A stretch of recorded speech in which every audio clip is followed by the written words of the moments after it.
Oh, baby, the offseason has already gotten underway for the New England Patriots. The Bill Belichick rumors are heating up. Mike Vrabel, could he be the next Patriots head coach? Is Belichick staying? Stay tuned. We're covering it all. That's why you got to subscribe to the channel. Daily coverage, as it's going to be a hectic few weeks and months here at Patriots Today.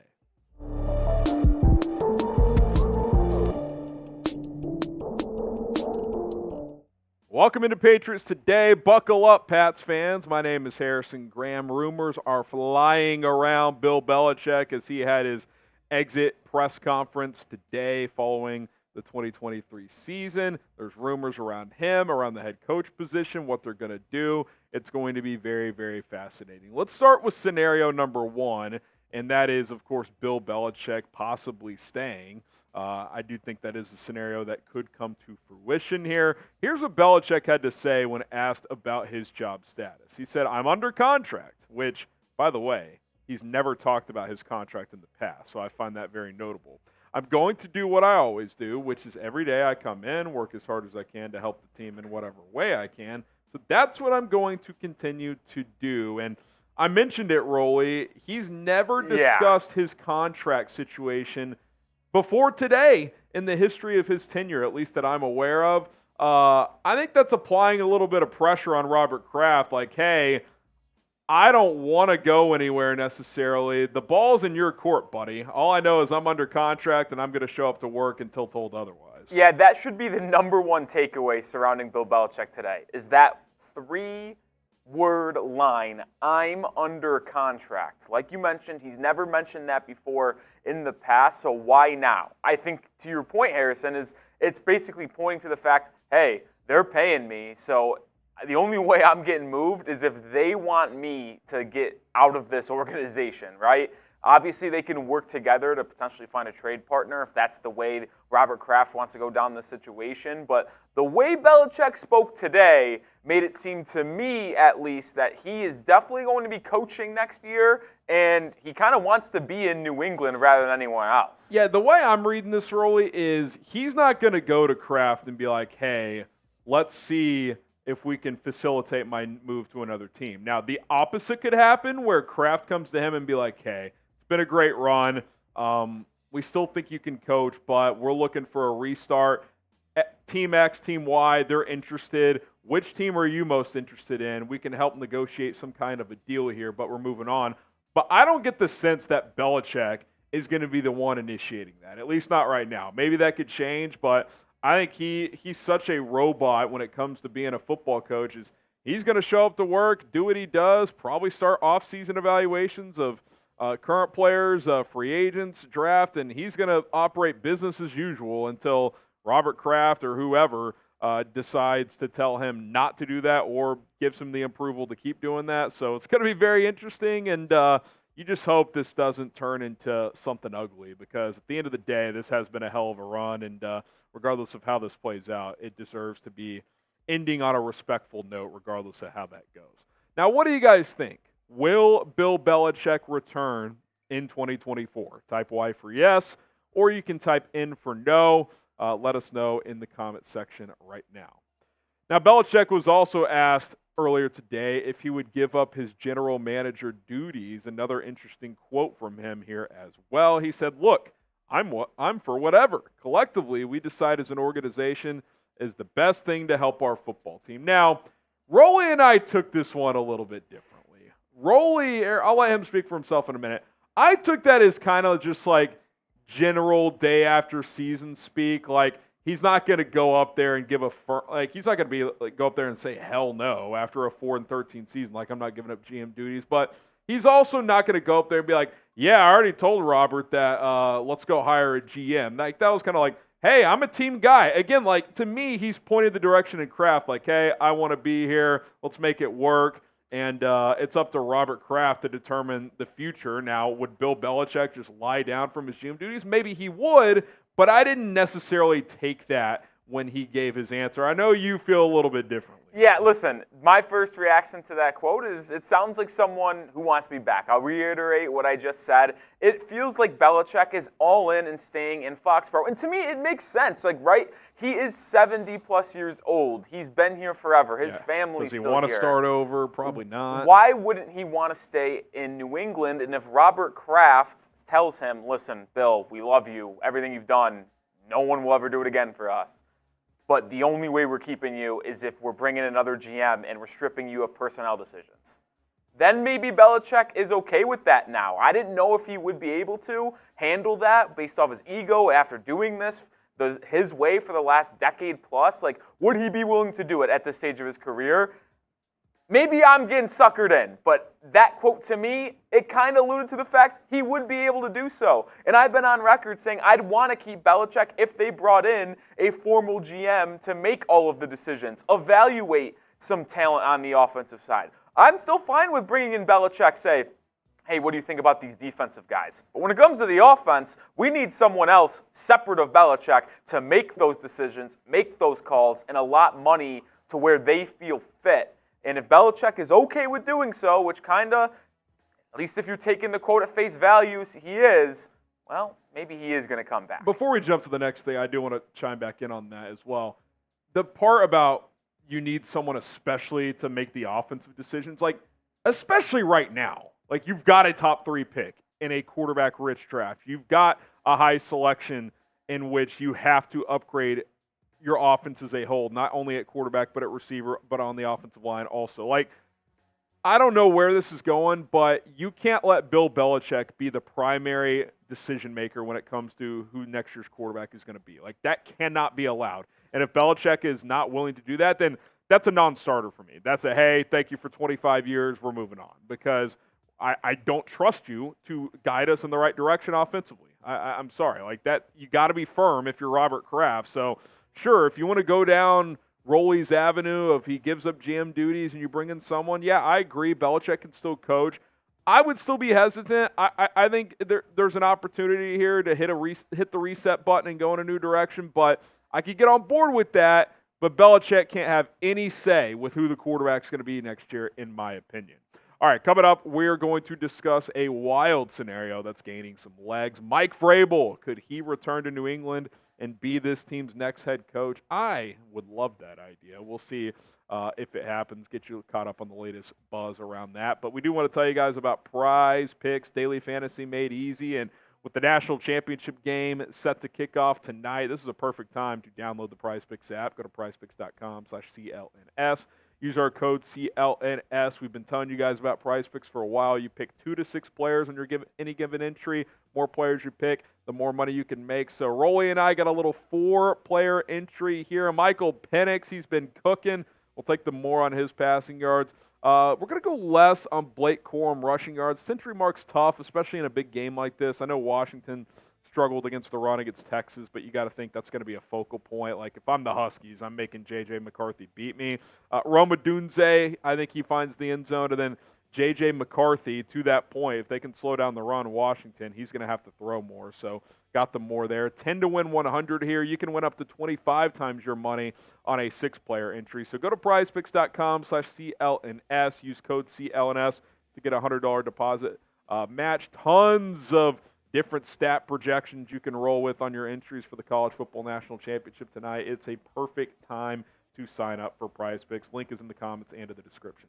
Diana Rossini with the report this morning that Belichick is still the head coach in New England, but Atlanta is a team to watch if Belichick is available. They are interested. So you've got that going. There's also been, I think, Carolina, there was a report out earlier this morning. Here it is. Josina says Carolina has made some informal inquiries regarding Bill Belichick. She also mentioned the Falcons as well, which is what Diana's report was. Everything status quo in the Patriots building. Like, I think what this shows, Roley, before we get to the Mike Vrabel stuff, is like, this is not a Black Monday situation for New England. Like, there's going to be some time to break this all down. You don't have to rush it, especially now when you can't do in-person interviews with coaching candidates on playoff teams until after the divisional round. I think it buys a team like New England some time to consider their options here as we go forward. Yeah, and I just wanted to show those couple tweets from Diana and Josina to basically showcase that there is interest around the league in Bill Belichick still. So it's not like if you move on from Belichick, it's this old coach that is just going to go into retirement. Teams are going to want him. And the moral and the point of the story for me is like, if you have came to the conclusion, which I kind of was there, but now I've kind of backtracked a little bit, if I'm going to be honest, on if you're completely sold on moving on from Bill Belichick, going younger, going either with a Gerard Mayo or Vrabel, or going offensively with one of the guys out there, a la Harbaugh or Ben Johnson, there's still enough value. And to go back to Belichick's own quote, he's under contract. So maybe if you can trade him, that's the way to go if you're moving on. I don't think New England should ever just mutual part ways or fire Belichick per se. If they're moving on and they've came to that conclusion in Robert Kraft's head, you have to trade him, and I think there would be some value. We've talked at depth in the past on what his value could be. It's not going to be a first-round pick in all likelihood because some of those teams that want Belichick are picking pretty high in the first round, and they're not trading a top 15 pick for Belichick.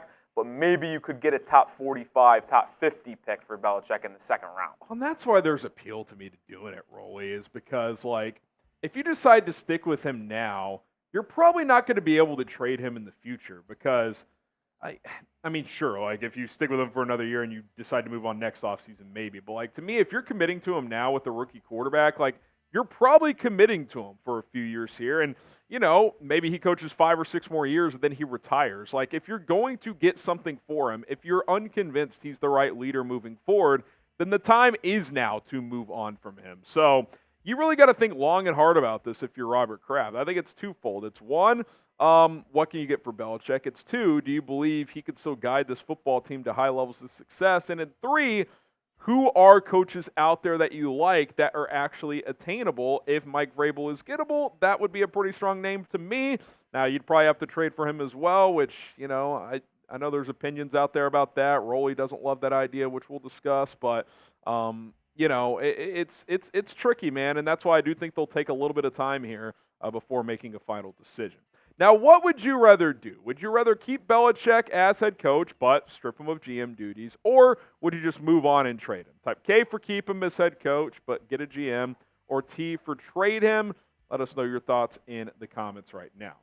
And then let's get to this here. Jordan Schultz, who's had a lot of coaching rumors and reports this morning, he says the Titans are weighing Mike Vrabel's future. I saw another report, by the way, where it's 50-50 right now in Tennessee. They could go either way on whether to keep him or potentially trade him. But Schultz says that he's heard from Vrabel's camp that he's interested in the idea of returning to New England, which it makes sense, Rolly. I mean, he was there in the middle of a season this year. I think it was during the Titans bye week for the Ring of Honor inductee situation. He also used the term "we," I believe, when asked about the game at hand, even though he's the Titans head coach. Yeah, here's the exact quote. Oh, you found it. It Okay, was good. Yes, it was halftime on October 22nd of, ironically, when the Patriots beat the Bills at home in that crazy game-winning drive from Mac Jones. This was the exact quote. Yeah. Come on. We've got a game to win. I can't be up here that long. And whether that was intentional or not, that tells me that the Patriots are in his blood. Like, he loves New England. I do think he likes Tennessee, and he's had success there, obviously. And I think, quite frankly, they'd be dumb to just want to move on from him. But if they're open to it, and if he wants to be in New England, I get it. Like, again, I'm not closed off to the keep Belichick scenario, and I know you don't love the idea of trading for a coach, but, like, you might have your next Belichick. No, I'm not saying you're going to win 6 Super Bowls. I'm saying this could be your coach for the next 20 years. Like, he is highly regarded in this sport. He has had a lot of success with, quite frankly, not incredible talent in New England or in Tennessee, excuse me, especially at the quarterback position. Like, you get that position figured out. The defense is in place. I don't know, man. Like, I think it's a pretty intriguing idea if you can get him on board. Listen, Vrabel's one hell of a coach, and just to go back to that quote, using the phrase, "we've got a game to win," when you're a head coach of another football team, is I get it. Listen, we all accidentally use verbiage that we don't really mean to use, and maybe Vrabel, that was just the case for him. He got caught up in the emotion of being inducted into the Patriots Hall of Fame. But it's still a wild thing to actually think that he said that as a coach of another team. But listen, I'd love to bring in Vrabel, right? He is an unbelievable coach. I think he's a top 10 coach in football. And I said a couple years ago, I thought he was a top 5 coach because he took, as you mentioned, Tannehill and those Titans team that outside of Derrick Henry didn't have the most talent. Sure, there was some good players on the defensive side of the ball, but it's not like they had this overwhelming sense of NFL talent on their roster that is just better than everyone else. Other than Derrick Henry, they never had a top 5 player at any other position. I mean, maybe the defensive tackle they have now, Jeffrey Simmons, but like they had a middle. I know Tannehill played well, but like no one feared him in the playoffs. I mean, they beat New England to end Tom Brady's career in Foxborough. Then they went on the road and beat the 1-seeded Ravens. And they pushed Lamar the Jackson's Chiefs in the MVP. AFC title game one year. They got the number 1 seed the next year. Like, he's had a good run there. Like, man. Vrabel is a fantastic coach. Now, like Harrison mentioned, the only question is kind of like Belichick. If you want him, how are you going to get him? Because he's still under contract. I would doubt they fire him. Even though they said the future's 50-50, it would just be hard for me to fathom them just flat out saying, Vrabel, yeah, kick rocks. It's just like that's kind of hard for me to fathom Kraft saying that to Belichick. I took the 50-50 thing as like, hey, if you want to pursue another opportunity, we're open to trading you. So, like, I don't think they would fire him. So would you trade for him? And we're split on the idea. I'll start here and say, I guess if you're trading Belichick, you can trade that pick that you got for Belichick for Vrabel. But, like, I don't know. I hate the idea of trading for a coach. Now, Vrabel is a specific scenario because he's a Patriots legend. He has a great relationship with Robert Kraft. He's already established. I don't know. I don't think I'm willing to trade Belichick just to trade for Mike Vrabel, especially for a team that really needs those draft picks to fortify some offensive talent. I get it. Like, don't get me wrong, but let's say you trade Belichick for a second and you flip either that second or even your own for Vrabel. Like, you're not losing out on draft picks. Like, and you're getting a coach who's 25 years younger and could be your next head coach for 20 years. Now, if there's any hesitation that he's the answer, you don't do it. Like, you only trade for a coach if you're absolutely convinced he is the man to get you back to where you want to be. But, man, like, I look at what he's done with a small market team that probably doesn't invest as much as a team like New England would and the Crafts would. He's a New England guy. Like, you can't tell me you can't envision him being the coach for the next 15 years. Like, I can see it. I can see it right now. And by the way, he might be able to convince a guy like Gerard Mayo to stick around. Like, you know what I'm saying? I would love the idea of getting Mike Vrabel in here to take over. And this isn't a kick Belichick to the curb. Like, Bill Belichick's the GOAT. Like, it's just, he's over 70 years old. You could get something for him in a trade. Why not consider this option? I think there's going to be some discussion in that building about at least the opportunity of Mike Vrabel. So we'll see how it all plays out in the end of the day. All right, guys. Appreciate everybody for tuning in. We're just getting started this offseason here on Patriots Today. More news and rumors to discuss, coaching buzz. You know, we'll probably have a new mock draft this week since New England has locked up the number 3 pick, so stay tuned for that. We'll see you next time here on the channel.